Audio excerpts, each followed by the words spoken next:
I hope the remote people can hear now.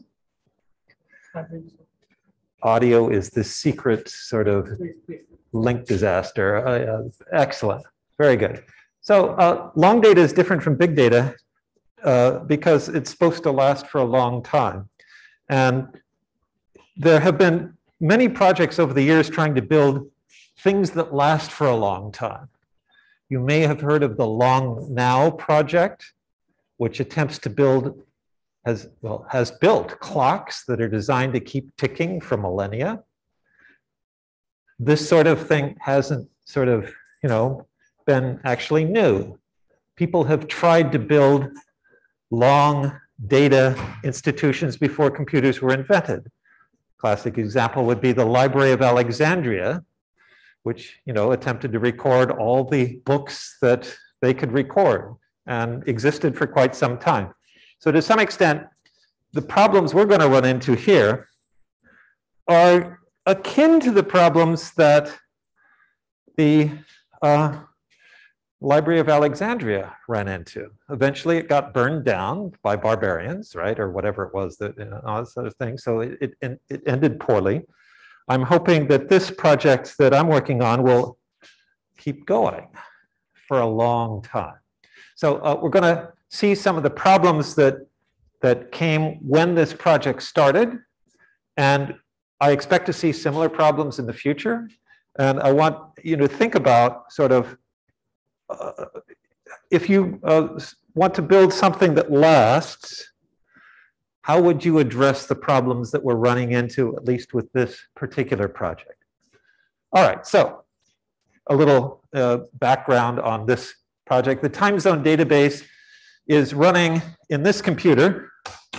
It's running Windows. Microsoft resisted using the database for decades, but they're finally using it nowadays. It's also running in my laptop, which is running Ubuntu.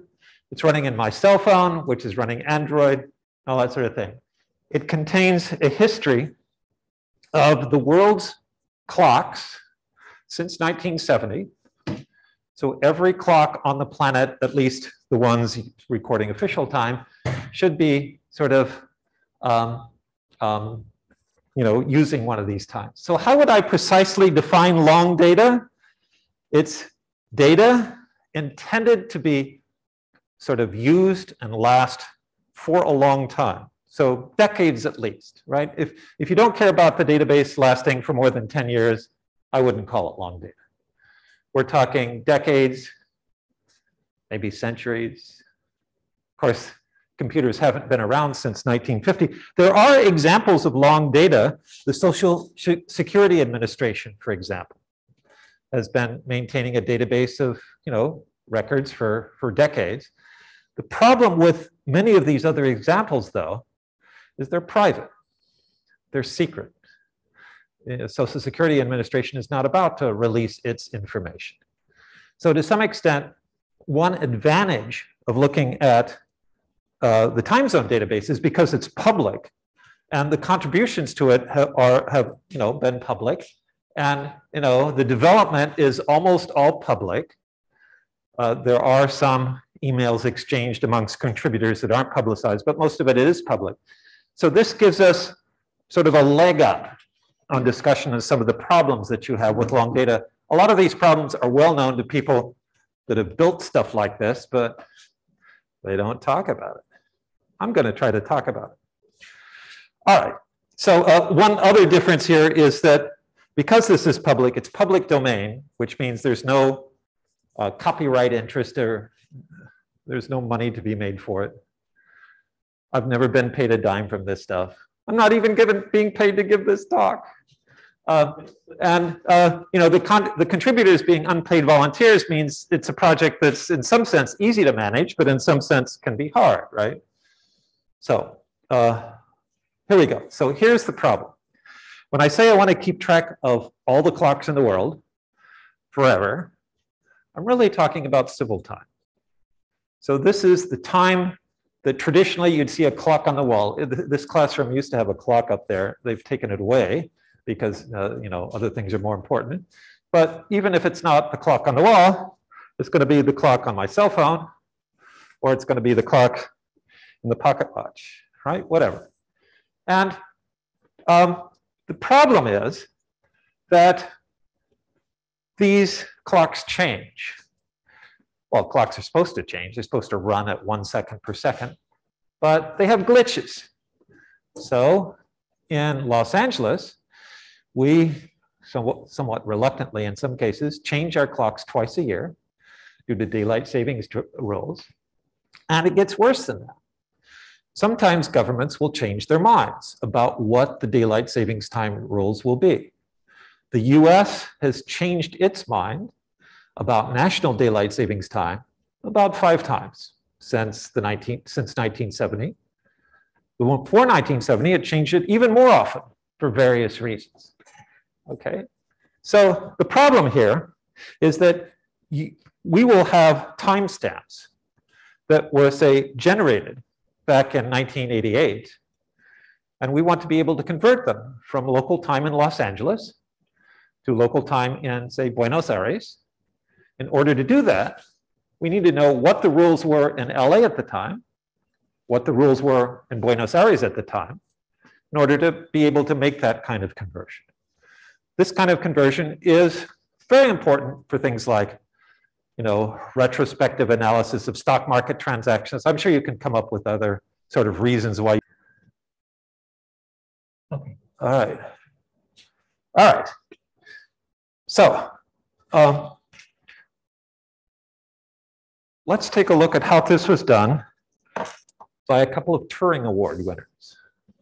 So Dennis Ritchie and Ken Thompson, who in some sense were refugees from a big operating system project that failed, said, we're going to do it again. We're going to do it smaller, and we're going to make it work. And they happened to be working at Bell Labs, which, at the time was sort of what Microsoft Research and Google Research combined is now. Right? It was the premier computer science research institution maintained by a company. All right. So they were very smart guys, and they talked their managers into developing an operating system for internal use. They pitched it actually to do text processing, patent applications, that sort of thing, which AT&T had to do a ton of. They developed their system. They had a bunch of great ideas for which they won deservedly the Turing Award. But there's one little detail that I wanted to talk about, something they got right, which is that unusually for the time, they decided to run their computers on universal time. Typically back then, people would set the clock on their computer to be the same as the clock on their wall. So computers ran in local time. But AT&T, being a big company and whose network routinely crossed time zone boundaries, knew better. And Ritchie and Thompson knew better.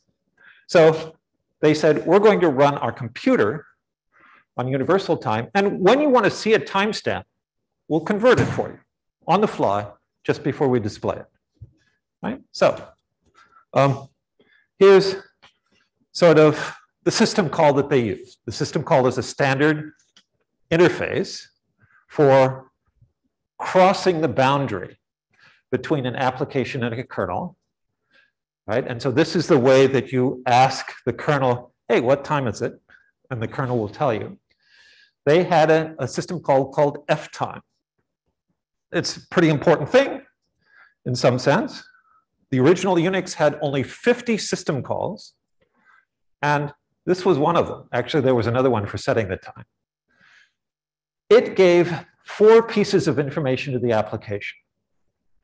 First, the number of seconds since 1970, since they were developing this system in the early 1970s, they said, let's just pick an origin that's before all the timestamps people will want. That way, timestamps will be positive. This first number was in a 32-bit counter. So it counted seconds since 1970 up to 2 to the 31st minus 1, which would run to 2038. And they said, that's good enough. All right. They also gave you a millisecond count in case you wanted fractional time. They also gave the UT offset, that is the offset from universal time to local time, in seconds. That's your time zone. And last, a Boolean flag specifying whether your system observes daylight saving time, right? The idea being that some parts of the US, notably Arizona and Hawaii, do not observe daylight savings time. On those systems in those locations will have this flag off.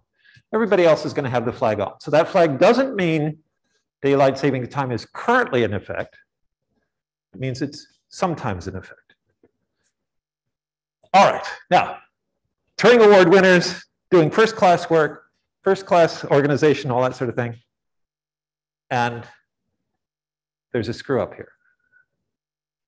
They got something wrong. Actually, they got more than one thing wrong. You know, they were focusing on other problems, but what did they get wrong? Here's how to use this system call that they developed in the 1970s. That F-time code there, that first line says, please fetch those 4 numbers into a structure. The rest of the code converts it to local time. And as you can see, that computation involves some really weird stuff, right? All we're trying to do is convert system time, universal time, which should be very simple, to local time. What's it doing? It's got code that knows about the last Sunday in April and the last Sunday in October. The reason that code is there is because that's what the US daylight savings times rules were in 1979 when this code was released. It's hard-coded into the C library. That's ctime.c, all that sort of thing. Okay. Plus, there's this GORP in the middle of the screen here that says, hey, wait a second. If the year is 1974 or 1975, we've got some exceptions. Why? There was an energy crisis in the US, and the government said, we're going to change the daylight savings times rules. Instead of April through October, we'll make it February to November. I've forgotten the details. And so this code deals with those 2 years of exception. Now, I hope you can see that this kind of code is just not going to fly. Not if you want to have code that's going to run somewhere outside the US or somewhere sometime in the future. After they change the rules again, what, we're going to have to redo this? So here's what this wonderful system, very influential, got wrong. A couple of things here I'd like to mention I didn't even cover yet. First off, if you wanted to change the kernel's idea of what the system time zone was, it was hard-coded in the compilation of the kernel. So if you wanted to move your computer from one time zone to another, you had to change some source code, recompile the kernel, and reboot.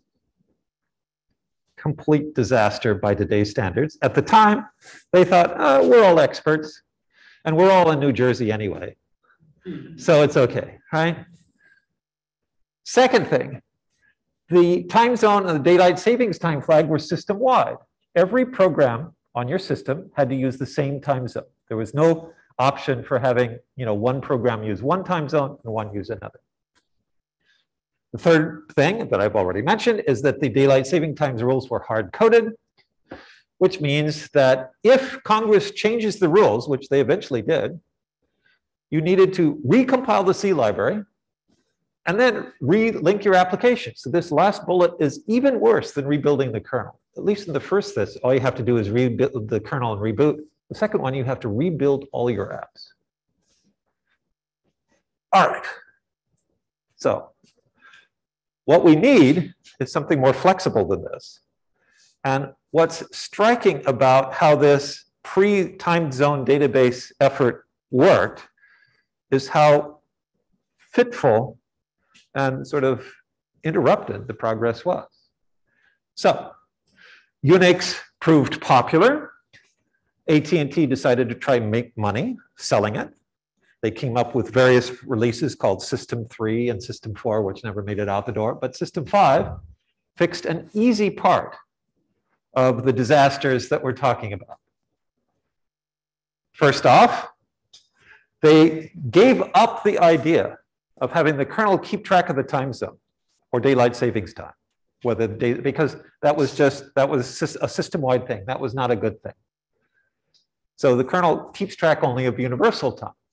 Second idea, each process now can get its own time zone, and the kernel doesn't care.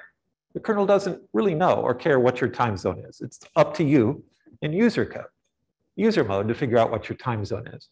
And the way that was done was with an environment variable with the wonderful name TZ, short for time zone. And you would put a string in it, in this case, PST8 PDT. And that meant, oh, it's Pacific time, right? The abbreviation is called PST for Pacific Standard Time, which commands like date will output that, right? 8 means we're 8 hours west of universal time, 8 hours west of Greenwich. And PDT means we observe daylight savings time. In effect, they took the settings that were originally put into the kernel and moved it into TZ. Right? And they had to modify the C library to now pay attention to this environment variable rather than to what the kernel told it. But there's still a problem. Right? They, in effect, just did the easy part.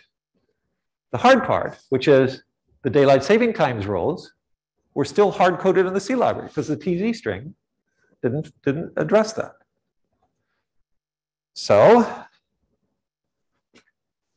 Unix became standardized. There was a group called the Open Group, which AT&T and other Unix vendors were a member of, and they knew this was a problem. And the result of the committee to try to clean up the Unix interfaces came up with this solution for time zones. Let's generalize the TZ environment variable. So it'll still be handled in the C library, but we'll add to the syntax to let it specify what the daylight saving times rules are. So if you look at the third bullet here, that's the string for where we are now. Right? That is, we're 8 hours west of GMT, that's the 8:00. When we observe daylight savings time, we're 7 hours west, right? Because we've added an hour. Some locations, by the way, back then, and I think even now, have half-hour daylight savings time, so they had to allow for a number there. Those funny things with the M's specify when the transitions are. M3.2.0 says in the third month, the second Sunday, the 0 stands for Sunday, at 2 a.m., that's the 2 o'clock, you switch forward. Second one says in the 11th month, November, the first Sunday, that's the 1.0, at 2 o'clock, you switch back. That's kind of a long abbreviation. The POSIX folks let you shorten it for common things. For example, the default transition is at 2 a.m. and the default daylight savings times offset is 1 hour, so you can leave out some of the stuff. But as you can see, it's still kind of a mouthful to say, here's what my time zone is. And you know, people make mistakes and they use semicolons instead of commas and that sort of thing. But there's a worse problem, which is this setting, this TZ setting, standardized by the Open Group, it's in POSIX, screws up. And it screws up when Congress changes the rules. Because if we've changed the daylight savings times rules, that means this string might be correct for this year's timestamps, but it'll be wrong for last year's timestamps because the transitions were different back then. So if you use this POSIX string, you're in general limited as to what timestamps you can convert accurately. You won't be able to convert historical timestamps correctly. All right, so that's what the official standards tell us. The POSIX still has this. POSIX came out in 1988, and the standard for time zones is basically the same now as it was then. It's still messed up in this way. So in order to fix this problem and have actually accurate translations of timestamps, we have to rely on a volunteer from outside the computer science community. He's not at Bell Labs. He's not at UCLA. He's not at any of those places. He's at the National Institutes of Health. He can't stand it that these timestamps aren't being done right. So Arthur David Olson said, I'm going to fix it. And I'm going to fix it by writing a modified C library, at least the timestamp part of the C library. And my version will have one major innovation. Let's take those rules that are sort of encoded in that funky way in the TZ string and put them in a data file. And in that data file, let's generalize it so that you can have different rules in different years. That's basically all he did, right? Now, there's a downside to this, which had been weighing on people's minds, which is that once you start talking about putting stuff in files, things get slow. And one of the things that people who deal with time worry about is when your timestamp computation gets slow, people start getting nervous, right? Because all of a sudden, the data you're computing with is wrong, right? Because you haven't translated the timestamps fast enough. So Olson invented a data format that he thought would allow the fastest possible conversion. In particular, this TZIF format that he invented has this array of transitions that you can efficiently do a binary search on to convert timestamps efficiently, and also easily convert a lot of timestamps that are close together in time in the common case and do that even faster, right? So it was a data structure.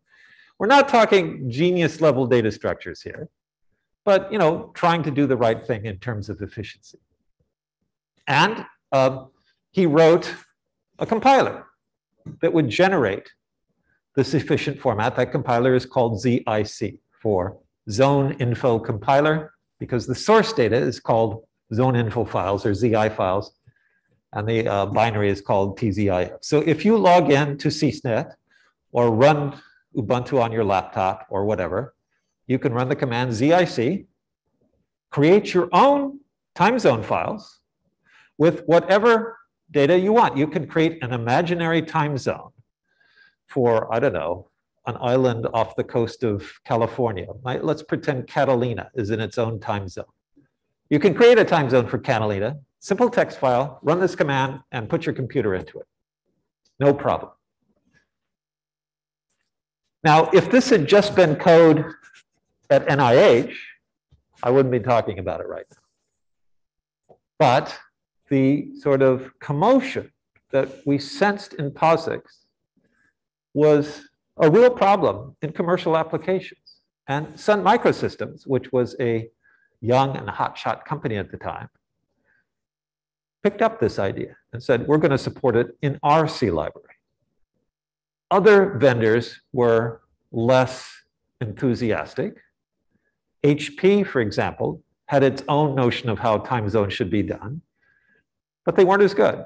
Sun won, HP lost, okay? And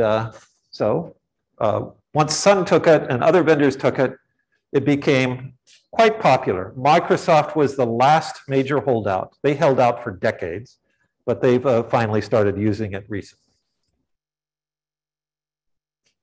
So here's the source code, dating back from 1986. I went back and looked at what it used to look like.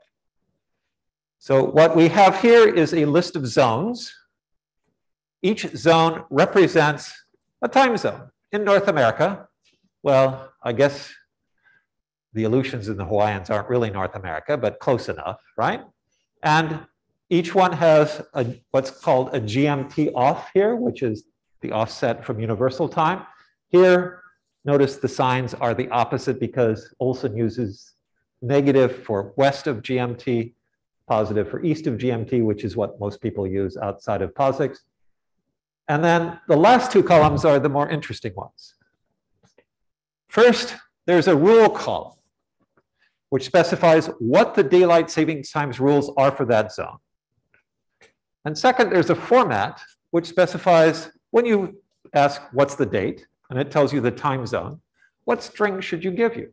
Sometimes that format says %s, When it does, that means please fill in a string from the rule database. The rule database will tell you what string to use. Right? And the companion part of this same text file specifying time zones. Here are the rules for most of North America. That's what most NA stands for. And each rule line specifies a particular daylight savings transition. This last one, for example, is this transition that occurred from 1976 through 2037. 2037 because the computers at the time, remember, their clocks stopped working after 2038. The type column we'll skip over, but here this basically says in the last Sunday of October at 2 p.m., change the daylight savings time offset from what it was, which was an hour, back to 0, and use S in your abbreviations rather than D. So you can take this rule set, apply it to each of the zones that I listed in the previous slide, and come up with all the transitions for every time zone in North America, right? Any questions about how this works? I far prefer interactive stuff, but part of the problem is 201, the tradition is people don't ask questions. All right, well, straightforward stuff. So, in 1989, this was a couple years later. Oh, raised hand, what does it say? Yes, Professor Korf, what's your question? How do we get him to raise, how do we, there we go. Thank you. Can you hear me? Yes, I can hear you. Okay, you asked for questions, Paul. So do you have to do anything about the international dateline, or how does that get dealt with here? The international dateline is something that is implied in the data here, but we don't have to do anything special for it because everything on our side of the international dateline has a negative offset from universal time, right? So it goes down to -11, right? And everything on the other side of the international dateline is east of GMT, so it has a positive offset from universal time. They actually go up to +14. Okay, but so the data sort of will tell you, I mean, if you know where the locations are and see the offsets, you can sort of figure out kind of where the international dateline is, but we don't have to have an entry for the international dateline in the database. It's just implied. Thanks. All right, so I ran into this problem while I was working on something that I thought was more important, namely making lots of money, right? So I co-founded a company called TwinSun. Our customers were in East Asia.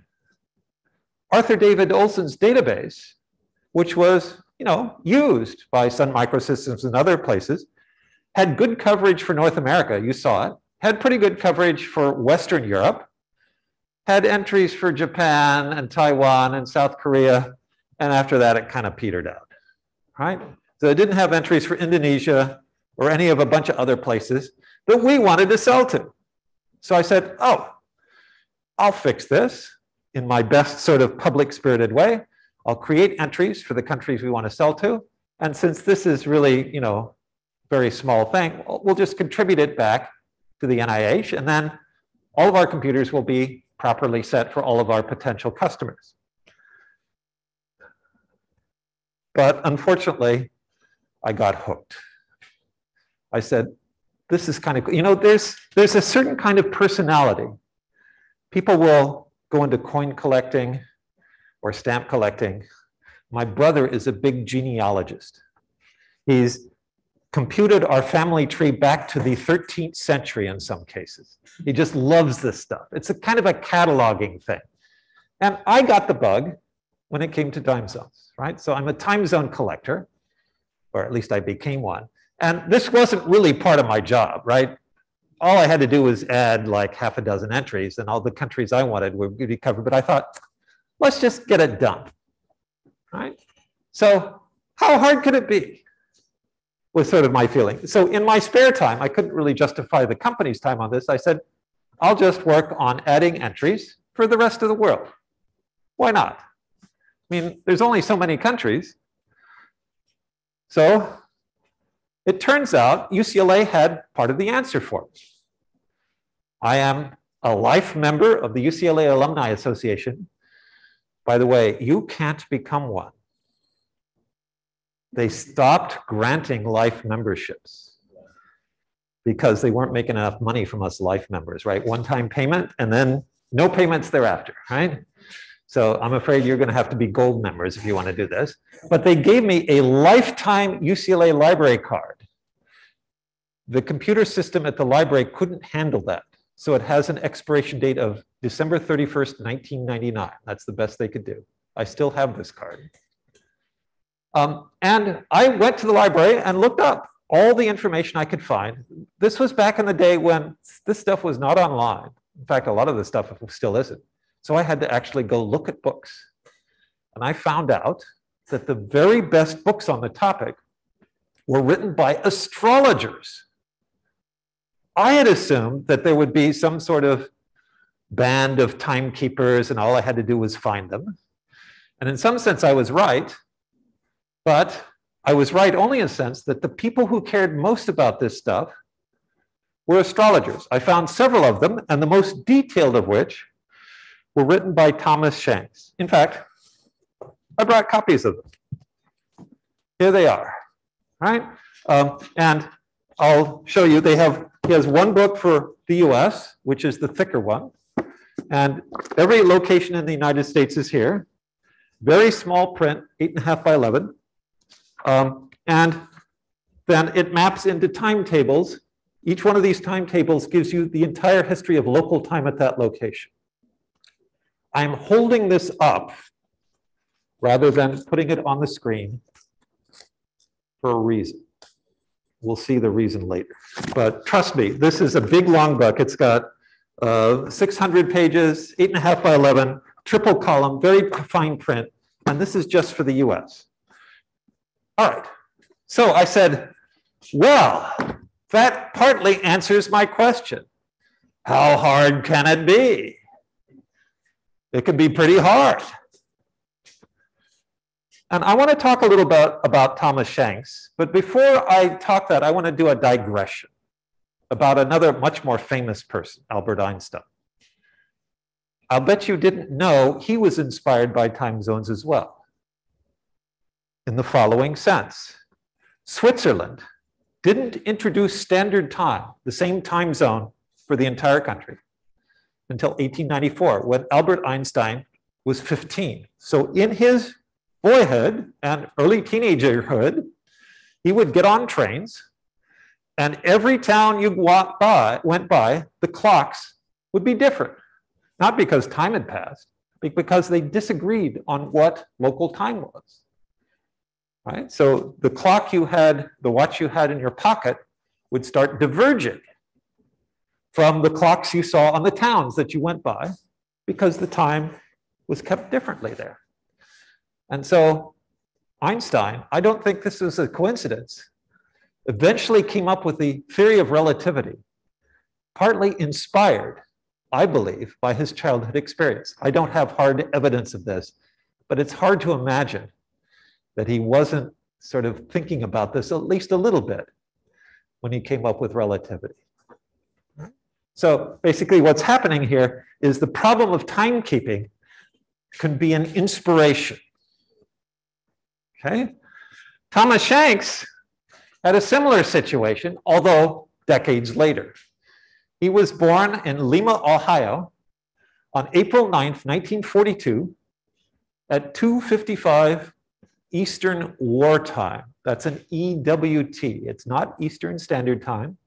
It's not Eastern Daylight Time. It's Eastern War Time, because that was the abbreviation used as the country observed daylight savings time during World War II. It's called wartime.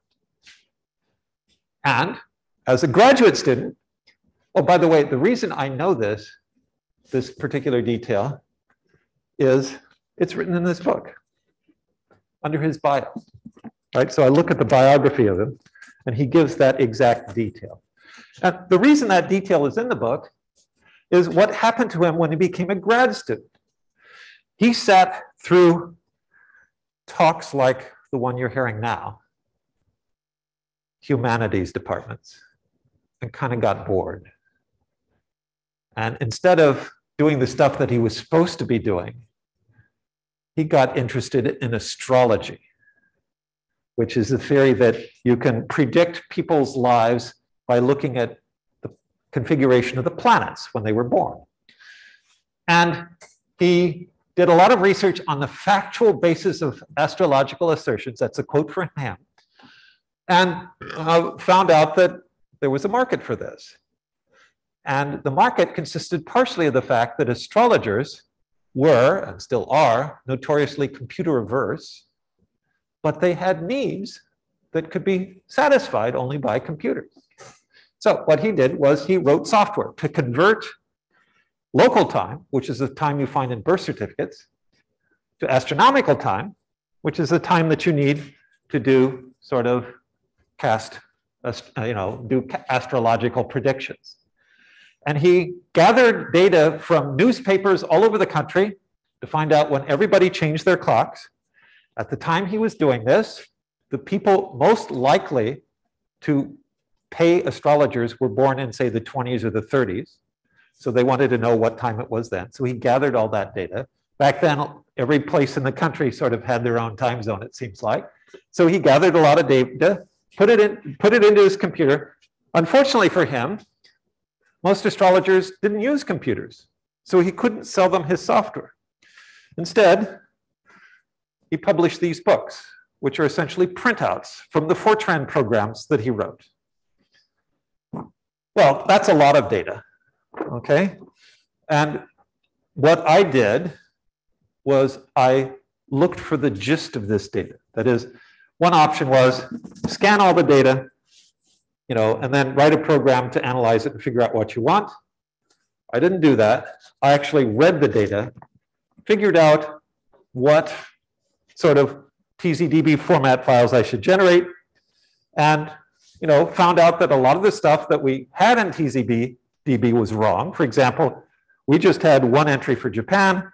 Shank said, no, Japan has had multiple time zones. So I said, let's add them all. I found out that the naming convention we were using was wrong. So I came up with my own naming convention, in particular, Asia/Tokyo, or country/city, instead of a name like Japan, which was too general when you wanted to do multiple time zones. So when I first came to TZDB, there was one line for Japan. Now there are 100 lines. Most of them are comments. They're not part of the data proper, but rather they're citations, sort of proving that the data lines are right. And they're saying something like, well, if you don't believe this data line from 1896, here's the source, and it's a copy of the emperor's edict of January 1st, 1896. And at least for Japan, we no longer cite Shanks because it turns out that a lot of the entries in these books are wrong. He just made stuff up. Why did he make stuff up? He was selling to astrologers. What's the penalty for having a mistake in a book like this? Right? Who's going to say it's wrong? And even if it is wrong, what's the consequence? You predict X instead of Y, right? So to some extent, there's no penalty for being wrong. So here's today's entry for Japan. We have the same pattern as before, the daylight savings rules at the top, the zone at the bottom. Japan observed daylight saving time between 1948 and 1951. It was under occupation by American authorities who imposed daylight savings time on Japan with much resentment by the local populace. The minute we sort of said, Japan, okay, you can govern yourself again, they immediately shut it off. They couldn't stand the stuff, right? They didn't like fiddling with the clocks, but there it is. There's a couple of weird things here if you look at this table. First off, look at that second row. not the comment, but the second rule says this rule occurs at 25 o'clock. And the reason there's a 25::00 there is because that's the way the law actually read. They said at 25 o'clock on the second Saturday in September, you want to move the clocks back. Because it's a tradition in Japan to talk about if you stay up past midnight, the clock keeps going. It's considered to be the previous day. So it's 1 o'clock in the morning, but it's 1 o'clock the previous day because you stayed up, right? And so we just followed that tradition. Another little thing you might notice is a little U here. Second from the last line. It says 15 o'clock U. 15 o'clock is 3 p.m. The U means this time is universal time. And again, it's because that's what the emperor's edict read. He didn't talk about local time. He talked about GMT. So we said, okay, we'll put that in our database. We're trying to match the actual laws as best we can. And let's see, I guess I've mentioned 25 o'clock. Some other less than obvious things may be the following. Ireland and Morocco, and also other countries in the past, like Czechoslovakia, back when Czechoslovakia existed, observe negative daylight savings time. That is, standard time is here. When they start daylight savings times, they don't move the clock forward like we do. They move it back. So it's sort of like having winter time instead of summertime. Ireland does it for political reasons. That is, standard time in Ireland is IST, Irish Standard Time. It's 1 hour ahead of GMT, and it's observed most of the year. In winter, they've dropped back to GMT. But they don't want GMT to be standard time because that would make it sound like they're kowtowing to the British. So they run daylight savings time in reverse. Morocco, and that's what all of these numbers mean here, right? So here, POSIX can represent that. It says Irish Standard Time is 1 hour ahead of GMT, and then GMT is normal, and then here's when you do the transition. And then we can represent that with the time zone database as well. Morocco is more interesting. It's normally an hour ahead of GMT, but in Ramadan, they move the clocks back. The reason they move the clocks back, there's a very good reason. You're not supposed to eat during the day. And they're sort of an hour ahead of their natural time. People get hungry, right? So if you move the clocks back, you can eat earlier, right? Because you have to wait till sundown. It doesn't matter what time the government says. And sundown will come earlier if you're observing daylight savings time in Morocco, and people are happy about that. Problem with this, though, is that Ramadan does not run by our calendar. So we can't say the second Sunday in April or anything like that. It doesn't work. It runs via the Islamic calendar. The Islamic calendar is something that's astronomical. Ramadan starts when someone in a mosque in Cairo, or wherever it is, I'm sorry, I don't remember where, observes the new moon. It's not something you can predict in advance, in general. You can come pretty close, but you can't be exact.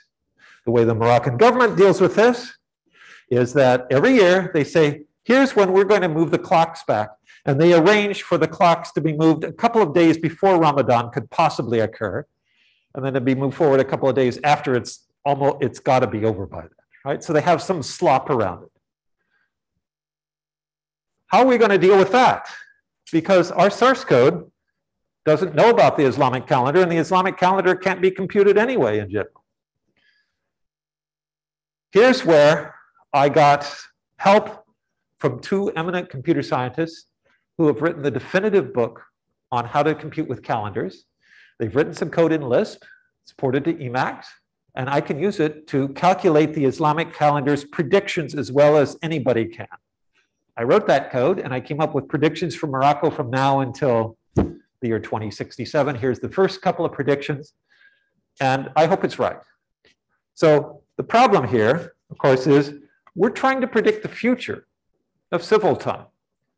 And our predictions could be wrong, either because my calculations were wrong or because maybe the Moroccan government will change its mind. So, what this means is that even though we're predicting what timestamps will be like in Los Angeles next year, there's actually a movement in the US Congress to change those rules that would say California and other states will observe permanent daylight saving time rules. When that happens, we're going to have to update the time zone database, and those updates are going to have to be propagated to my laptop, to your laptop, to your cell phone, and all that sort of thing. How are we going to do all that? Well, here's one possibility. We introduce a new release of the time zone database, one with whatever new rules the governments have issued. And then we tell downstream distributors like Ubuntu or Google, who releases Android, or Apple, who does iOS, hey, it's time to take this new release and push it out to all of your devices. And that's what they do. Right? All these companies, they'll take their time to repackage it. The conservative ones will test it like the dickens before they reissue it, because if they get timestamps wrong, people are going to yell at them. So they may take days or even weeks to put out a new version. They've come up with different ways of doing it. Android, for example, originally required to a new Android version and reboot. In other words, Android was using the same kind of technology that Unix version 7 used back in the 70s. You needed a new kernel, and you needed to reboot it, which was ridiculous. They have come up with something better. But there's a real problem here, of course. A lot of people don't update their cell phones. Either they don't feel like it, or they're running a release that's no longer supported. Google only supports phones for 3 years, maybe 4 if you're lucky. And so a good chunk of the world's cell phones are running with old versions of this software, and people will have to deal with it. Now I come to sort of a sad part of this talk. Shanks passed away. His estate sold his proprietary database to new owners that were not happy about TZDB, because we're competition in some sense, right? We took basically data out of the time zone database and out of their database, and we copied it into ours and started using it. So they sued Arthur David Olson and me in federal court for copyright infringement in federal court in Boston in 2011. As a result, the National Institutes of Health, who did not want to get caught in the middle of a copyright lawsuit, and who said, really, we're the health department here, right? Or we do research in health. It's not our job to be the world's repository for time zone data. They pulled it off the internet. Olson retired. Okay, so we have this database that's been going on for years, and all of a sudden, it's not there anymore. Luckily, we got help from the Electronic Frontier Foundation, nonprofit organization designed to sort of look at the way law is headed in the new world of the internet and all that sort of thing. They found some first-class attorneys to defend us, based in Boston, luckily, because that's where the lawsuit was being held. And we had strong legal precedent on our side. It's Feist Publications versus Rural Telephone Service Company. And if you know your law, this 4099 US 340 means it's a Supreme Court case. The Supreme Court's case says you cannot copyright data. You can copyright presentation. You can copyright how you arrange the data, but you cannot copyright the underlying data. Right? Now, this victory was not sheer luck, because I knew about the Feist decision in the early 1990s when I first started contributing to the time zone database. So I knew that the astrologers would not have a leg to stand on, right? And one of the things that I did was I was very careful to just read their books.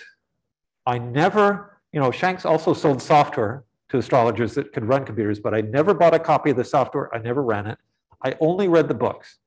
That provided legal protection to me in this lawsuit.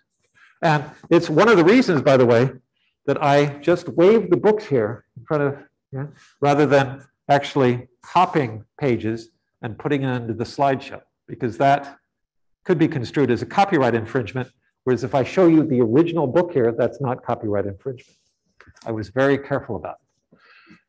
And the reason I did this, I credit my wife, who's a copyright attorney, and gave me advice in the 1990s that saved our bacon in the 2010s.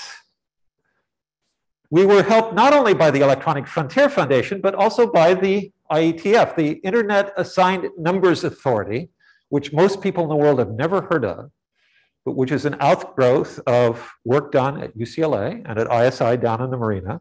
It keeps track of protocol numbers, other sorts of sort of very basic technical details about how to operate the internet. They said, you know what?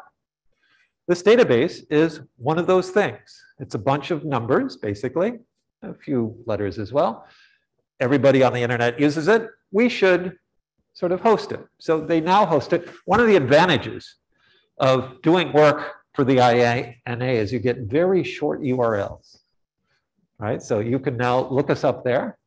And as a result of their sort of benevolent sponsorship, I have now co-written RFCs that talk about this, and I'm now the well, you heard about this in the bio. We could skip all that. However, the IESG can designate a different coordinator if I mess up or if I get hit by a bus. All right. And in case either of those things happen, we have a backup coordinator from Carnegie Mellon who will, step into my shoes. Now, a few problems. First off, the original implementation expires in the year 2038. This is a problem on 32-bit machines. For example, 32-bit Linux, which used to be the Linux that everybody ran, had this problem until like a year ago. They finally added 64-bit timestamps to 32-bit Linux. That's part of a gradual process that started in the 1990s. We had to accommodate that in the sense that the original database didn't worry about timestamps after 2038 because they weren't going to work anyway. Now it supports it. We added support for these timestamps. 64-bit timestamps ought to be good enough because the known universe is only roughly 2 to the 59 seconds old, okay, which is roughly 2 to the 34th years old. So we'll be fine. There is a problem though with some of our APIs. Many APIs written in the C language assume years fit into 32 bits. That's not the case for the universe, and it's not the case for 64-bit timestamps. So we can still have some problems, but as best we can, we try to work around those. Another problem is that the database format is one that's not universally accepted. When TCDB first came out, it came with zic.c, source code to read it and generate it. That was the canonical implementation, and it's still the most widely used. However, as time has gone by, there are now dozens of other applications that read these files directly and don't always agree with how ZIC sort of behaves. So we're going to have a problem. For example, Java has its own reader for these files, and the Java implementers do not want to support negative daylight savings time because they say it makes no sense at all to have negative daylight savings time. I'm still trying to fight about that. So far, I've lost. But what that means is there are minor glitches in Ireland and Morocco if you compute time in your Java application versus if you compute time with your C application. Hopefully, nobody notices them, but there they are. Worse, at least from my point of view, than the technical problems are the political problems. All right, I made two major mistakes when I got the data from these books. The first is, I thought, who would go to all the work to write these books and put bogus data in it? This data has got to be mostly right. I was wrong. Shanks basically invented, anytime basically there was a blank to fill in and he didn't know what to put in it, he made stuff up. This is as near as I can make out. Second problem I made, second mistake I made, I should say, is that if you look at these books, they're designed for astrologers to look up timestamps. And so the way he organized it is by country. Here's the entries for Indonesia. So you look at, say, Karosa, Indonesia, and it's sort of, you start with a country, you go to the location. It's a natural way to look things up. The problem is that I reproduced that to some extent. That information was not in the original TZDB format. I added an auxiliary table called zone.tab, which was designed to help people like astrologers look up time zone entries like Asia, Tokyo. So there's a sample entry, says, hey, if you're in Japan, JP, here's the location in latitude and longitude coordinates, and there's the time zone name you should use, Asia/Tokyo. I said, this is going to help people. Unfortunately, this has been proved to be one of the biggest headaches, because what this has done is that it's invited the camel under the tent. The camel is the camel of politics. There are people that really care about what country owns what location. And these people don't always agree. They get into fights, they get into wars. In some cases, like Kashmir, which is a continuing source of controversy between India and Pakistan, I lucked out. I didn't need an entry for Kashmir because people can just use the entry for Karachi or just use the entry for Delhi or whatever it is, and then I don't have to have a special entry for Kashmir. But in other locations, in particular Simferopol, which is the largest city in Crimea, we have a real problem, right? Because Russia and Ukraine both say, hey, that's our city. And what do we put in our auxiliary database for that particular city? And in other cases, for example, we have an entry for Kyiv, which is the capital of Ukraine. There's disagreement about how to spell the city's names. It's an English language database. We use the English language names. What's the proper English language name for Kyiv, right? It's controversial.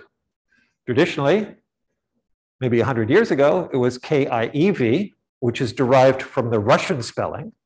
But the Ukrainian government has been long on a campaign that it should be spelled Kyiv, which corresponds more closely to the actual pronunciation, which I've done my best to say to you just now. It's not actually pronounced like either of those English words, but there you are.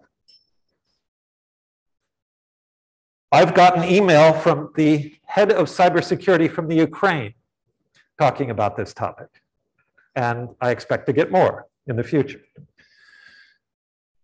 I have tried to steer away from politics as much as possible because I view this as one of the biggest problems in maintaining any long data database.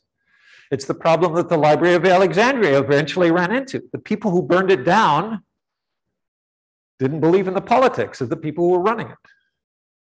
Right? So I've tried to clean up many of the mistakes that I made in the 1990s. But these cleanups become political. Right? So, for example, I merged the entry for Curacao into the entry for Puerto Rico, because under the rules of the database, if two locations have had the same timestamp since 1970, they should be merged into one.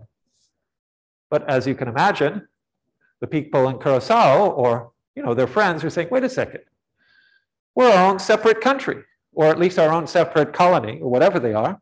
We should get our own entry. So by attempting to clean up the politics, I have created more politics. I tried to compromise by saving the old data into a file, but that has not ended the controversy. So in the future, I think the political problems are the most pressing, as they would be in pretty much any long data project. It's the politics that are going to get you, at least if you try to do something, public and international like TZDB is. In the longer term, though, we face further problems. If you're running on current platforms, TZDB, as part of its computations, does some arithmetic with IEEE 754 floating point. If you're familiar with that 64-bit floating point format, it has a 53-bit fraction, which means it can only represent integers up to 2 to the 53rd, which means it stops working in the year 285 million or so. Now, that's not a serious problem, because we're going to have other problems before that. The Earth is gradually slowing down its rotation due to a phenomenon called tidal friction. That phenomenon, when I first heard of tidal friction, does that mean what? The oceans are scraping against the bottom of the ocean floors? No. It means the moon is going around the Earth, and because the Earth is not a point gravity source, it's a distributed gravity source, this causes the moon's rotation to get slightly further and further away. It's receding from the Earth. It's gaining energy by doing that. That energy comes from the Earth's rotation, so the Earth's rotation is slowing down. The length of the day will get longer. By the year 285 million, it's predicted that the length of the day will be greater than 25 hours. We currently have leap seconds to make up for these glitches, but nobody's going to put up with 3,600 leap seconds per day, right? That's just not going to work. We're going to have a different way of doing timekeeping in the far future. So in some sense, the project that I'm working on, although I'm trying to make it as long as possible, it's got some time limits. Somebody's got to have to improve on it, write new software, come up with new tables in order to solve these problems, sometimes in the next 285 million years. There's even something else, though, that we may run into sooner. And that's time zone database covers only the entire planet since 1970. Shanks tries to cover earlier times, but he made up a bunch of stuff. I wouldn't trust his data. We also have the theory of relativity, which tells us moving clocks run more slowly. Also, clocks in gravity wells run more slowly.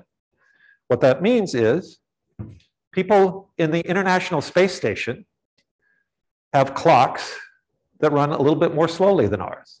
Currently, as far as I know, the world record holder there is Sergei Krikalev, who has, in effect, time traveled 1/50th of a second into the future due to the fact that he's been moving so fast around the world, or at least when he was in the International Space Station.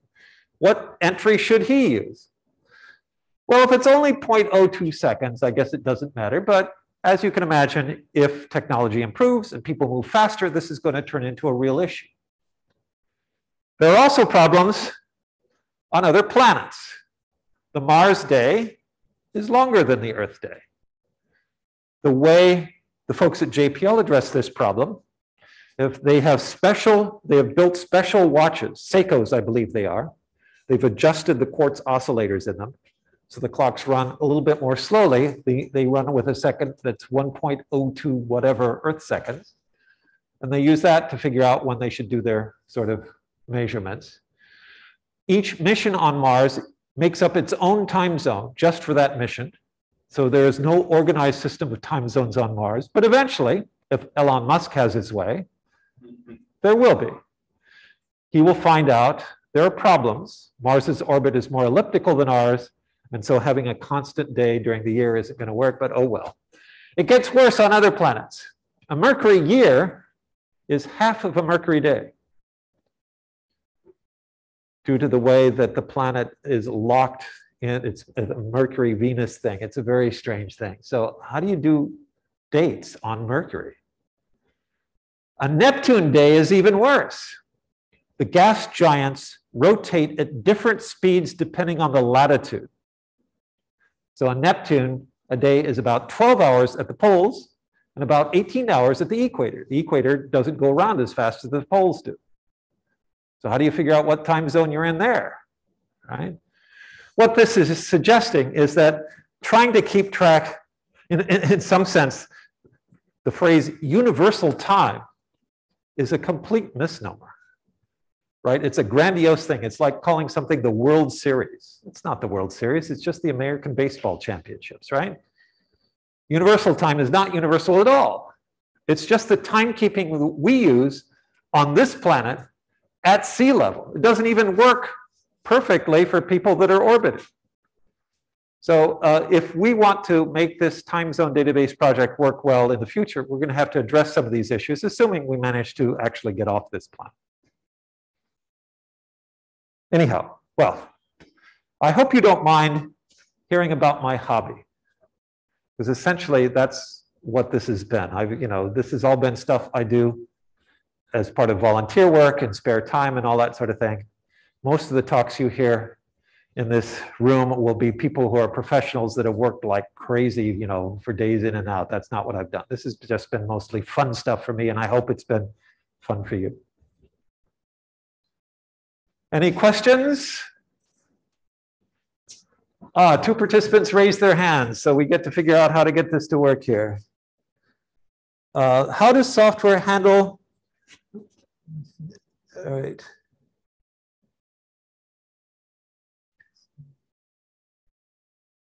What's the purpose of the kernel? That's the core of the operating system that manages all the resources in the operating system. One of the resources that it manages, and a very important one, is time. So the kernel is typically in charge of the clock. How does the software handle the change from the old style to the new style calendar? All right, so like Gregorian versus Julian. Not my job. All right, time zone database assumes Gregorian calendar. The only thing I had to worry about was like the prediction of the rules for Morocco, but I converted to Gregorian using techniques that are outside the scope of the time zone database. I do it in Emacs with Lisp. But yeah, the calendrical problems make time zone problems look simple sometimes. Next question. All right. I'm glad. All right, I think we had a raised hands. I don't know how to deal with raised hands. Oh, here we go. I can raise my own hand. What about extra seconds? All right, so what about leap seconds? Yes, the time zone database does keep track of leap seconds. We've had a few dozen since they were introduced in the early 1970s. We tend to not worry about it too much in the sense that when there's a leap second introduced and it's introduced at the end of a month universal time, we just say, okay, local time stays in sync with that. So we try to separate the problem of leap seconds from the problem of civil time. That being said, the time zone database is the primary way in which leap second information gets distributed to the computers around the world that care about leap seconds, because the people in charge of leap seconds, it's an outfit called the International Earth Rotation Service. And I'm not kidding, that's their name. They're not actually in charge of rotating the Earth. They're in charge of measuring the rotation of the Earth. They get to decide what the leap seconds are. They put out the announcements in French in a non-machine readable form that's copyrighted. So what we do is we put it into a nice format in our own database and we publish it there. So that's where a lot of like NTP servers all get the data from us. But I view that as being sort of an auxiliary to the problem of civil time, since it's an independent thing. All right. I think that's all the questions. Oh, one more question. Oh, there's one in person. Oh, there's one up here. What was it? So I say allow to talk?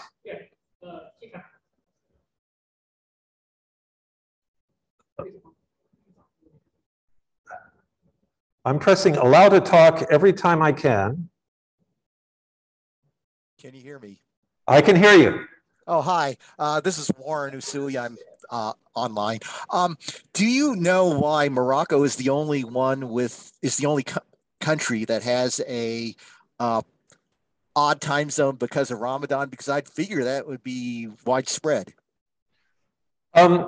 There were other countries in the past that had Ramadan-specific daylight savings time, but they typically it would be more the following pattern. They would have standard time in winter, daylight saving time in summer, and then during Ramadan, say in summer, they would move the clocks back. So they would move the clocks 4 times per year instead of twice, and therefore they didn't have negative daylight saving time because they just went back to standard time for Ramadan. Morocco is the first country I know that has basically not done let's move the clocks back in winter, and they've done that for tourism. They want to have nice sunsets over the Atlantic at the end of the day, so European tourists can come down there in the winter and enjoy the sunsets. It's really as simple as that. And the other countries, a lot of the other countries, by the way, like Egypt and those guys, they've given up on daylight savings time. They don't do daylight saving time anymore. So they just leave the clocks the same all the time. Yes, question. Thanks. Who handles localization? Oh, yes. Since the TZDB is only English language, yeah. So, for example, you might want to localize the names like Kyo. It has different spellings versus in Ukrainian versus Russian versus English and all that sort of thing. There's another downstream organization from us called CLDR, the Common Locale Data Repository. That's run under the Unicode Consortium. So the people that figure out which emojis should be there are also the people that figure out how to spell Q in Icelandic, which they actually have an entry for. It's this weird 12-letter thing dating back to the days of the Vikings. A question? As the primary coordinator of the time zone database, what does that job description entail on a day-to-day basis? Hopefully nothing. Okay. But what it means is we have a mailing list, tz@iana.org, and people mail us with bug reports, sometimes about the code, sometimes about the data. The typical sort of problem will be government, say the government in, I don't know, Palestine decides to change the rules. It's printed in the newspaper. Somebody who's using a computer in, the West Bank says, oh, my computer is going to be wrong. They send us a bug report. And then we have to deal with it. We deal with it by, sometimes we get bogus bug reports. We have to go check on the data. That, for Palestine, the original stuff will be in Arabic, so we'll have to find someone. Google Translate, by the way, has made my job incredibly easier in the last 5 years compared to the previous thing. But even Google Translate doesn't handle, like the translator for Ukrainian is not very good. So we need to sometimes get help from mailing list people. With luck, I have to handle maybe,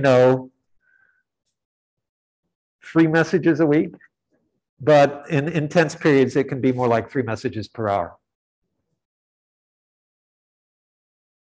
Question? Could you explain one more time with Cosmo how he ended up traveling into the future? Because moving clocks run slowly. His biological clock, which also the clock on his wristwatch, if he had one, will run more slowly.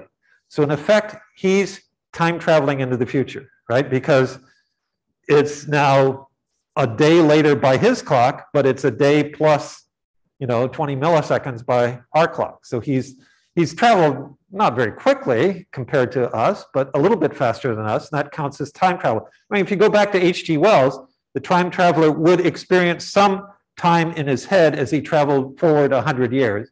Here, the time travel is not nearly as fancy as that, but his biological clock is slower than ours. In some sense, you can say, oh, well, that way I can live longer, but you're not really living longer. You're just living longer from everybody else's point of view. Plus, you have to deal with all those X-rays that have come into your system in the meantime. All right. Well, thank you. Thank you. For your great contributions to this time zone. My pleasure.